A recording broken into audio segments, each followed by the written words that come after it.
So abduction is when you take any body part away from the body midline. So think of abduct as to take away. So if you abduct body parts, you're taking them away from the midline. As you adduct them, adduct, you bring them back. So abduct is abduct, is take away from the body midline. Adduct is to bring them back. And you can think of adding them back to the body midline. Circumduction is if you were to draw a circle on the board. You can circumduct your arm. You can sort of think of circumduction also, for those of you who took ballet, is when basically you're just making circular motion. So arm circles are a good example of circumduction. Lateral flexion can be done with anything on the axial skeleton. So you can lateral flex your spine or your neck.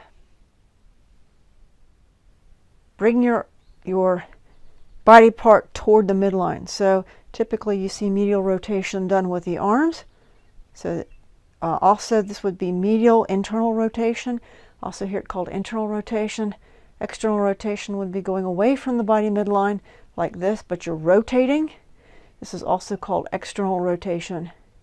You can medially rotate and externally rotate the leg as well. So when you're standing in the anatomic position, your hands are already supinated. That means the palms are facing forward. You can think of if you were to flex your elbow at 90 degrees and your palm is facing upwards, you could hold a bowl of soup in it. Whereas pronation is where you have the hands turned so that the palms are facing backwards. So that if you're doing this, it would be very inconvenient to balance a bowl of soup on the back of your hand. So prone, typically when we think about just the full body position, if you're lying down on the floor facing upwards, you would be supine. And if you are facing down, then you're prone.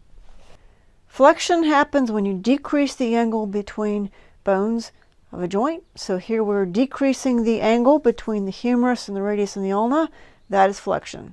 If we extend it, then we increase the angle to 180 degrees. So extension is increasing the angle to 180 degrees. Flexion is decreasing the angle of the joint.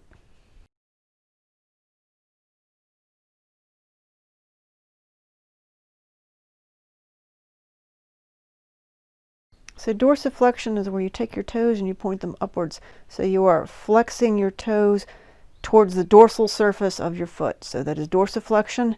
That plantar flexion is actually also extension, but we have a special name for it when it deals with the foot and ankle. Plantar flexion is when you point your toes. So basically when you extend the ankle and you point your toes forward, so you would do the stand on tippy toe, whereas dorsiflexion you would do if you're walking on your heels. Okay. So inversion is where you take your ankle and you point the sole of your foot inward towards the midline.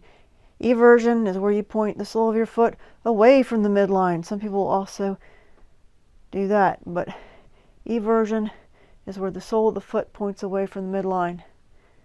So we've shown this in one of our previous videos as well. Protraction is where you jut your jaw out.